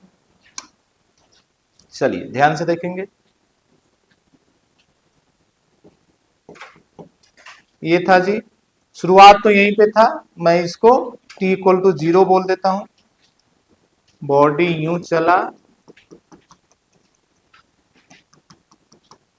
चलिए बॉडी यूं आ गई। अब आ जाइए पोजीशन पे। देखो t इक्वल टू 2 सेकेंड पे 40 मीटर आ गया, तो मान लेते हैं ये है t equal to 2 second, body यहां आ चुका है, और ये हाइट जो है, ये हाइट है आपका 40 metre. Okay, final time body यहां पहुंच चुका है at t equal to 3 second पर मैक्सिमम हाइट पे, और मुझे टोटल मालूम भी है यहां से यहां तक कितना होगा जी, कितना है 45 मीटर। t इक्वल टू 3 पे भी आपको मालूम है 45 मीटर, t इक्वल टू 4 पे 40 मीटर। 40 मीटर समझ रहे हैं कहां पे है 40 मीटर, वो कहां, डिस्प्लेसमेंट है ना, वो डिस्टेंस नहीं है, डिस्प्लेसमेंट है। डिस्प्लेसमेंट मतलब shortage distance between initial and final. तो 3 सेकेंड बाद बॉडी यहां कहीं आया होगा, समझ पा रहे हैं। तो वो जो 40 है वो नीचे से दिखा रहा है फिर से, बाकी का आप यहां से भी देख सकते हो, बहुत ध्यान समझो। इसे 4 मीटर मैंने लिख दिया, 40 है ना। जब बहुत ध्यान से समझिए, देखो ये दो t इक्वल टू 0 से 2 सेकेंड, ये 3 सेकेंड, तो यहां से यहां तक कितना टाइम लगा है? 1 सेकेंड। और 1 सेकेंड में कितना दूरी गया है? 40 और 45, यानी ये दूरी कितनी है? 5 मीटर। समझ पा रहे हैं? तो अगले 1 सेकेंड में फिर से कितना आएगा? 5 मीटर। क्या मेरी बात समझ पा रहे हैं? और वही आया है 5 मीटर, तभी तो बचा हुआ कितना है? बचा हुआ है आपका 45 मीटर। 5 मीटर आ गया ना, सॉरी 40 बचा हुआ है, तो बचा हुआ आपका हो गया 40 मीटर। ठीक है ना? अच्छा, एक और टाइम हमें पता चल गया, t इक्वल टू 5 सेकेंड पे, तो 5 सेकेंड, देखो 6 सेकेंड पे तो यहीं आ गया था, t इक्वल टू 6 सेकेंड यहीं आ गया था, तो कहीं यहां पे कहीं पे था body t equal to 5 second में। और ये डिस्टेंस जो है, ये डिस्टेंस ये कितना है? आंसर है 25। ये है 25 मीटर। क्लियर है? आपको सारा पोजीशन समझ में आया? डायग्राम देखिए, मुझे बताइए सभी पोजीशन समझ में आया? आप पहले बनाइए, बनाते समय आपको समझ में आएगा। आधी चीजें देखते समय अच्छा लगता है, बनाते समय कुछ पल्ले नहीं पड़ता। अब बनाइए, और बनाने के बाद मुझे लास्ट दो का आंसर दे दीजिए। Distance travel in 4 second. 4 second में डिस्टेंस कितना ट्रेवल किया? Distance 50 metre. 4 सेकेंड में बॉडी कहां है? जा खोजो। 0 सेकेंड, 2 सेकेंड, 3 सेकेंड, ये कितना सेकेंड है? 4 सेकेंड। यही तो है 4 second. t equal to 4 second. Distance में टोटल लेंथ 45 और 5 50, तो 50 metre. Displacement in last 1 second, है ना, last second of its upward journey. बताओ जी, अपवर्ड जर्नी का लास्ट सेकेंड में कितना चला है? 5 मीटर नहीं चला है जी। ऊपर जाते समय आखिरी के 1 मिनट में 1 सेकेंड में कितना चला? 5 मीटर। क्लियर है ना? चलिए, तो आई होप यहां पे हो गया। अगली क्लास थोड़ा हम लोग फ्री फॉल पे और मेहनत करेंगे। फ्री फॉल पे थोड़ी और मेहनत करके अगली क्लास फ्री फॉल ही करते हैं। लास्ट में रिलेटिव मोशन सैटरडे को मैं कराऊंगा। जो पोर्शन बच जाएगा रिलेटिव मोशन का, वो अगले वीक करेंगे। ठीक है, पर इतना करा देंगे ताकि आपको टेस्ट जो आप संडे को देंगे उसमें आपसे क्वेश्चन सॉल्व हो जाए। रिलेटिव मोशन का जो भी क्वेश्चन होगा संडे में, वो आपसे सॉल्व हो जाए, उतना हम सैटरडे तक कवर कर लेंगे। क्लियर है ना?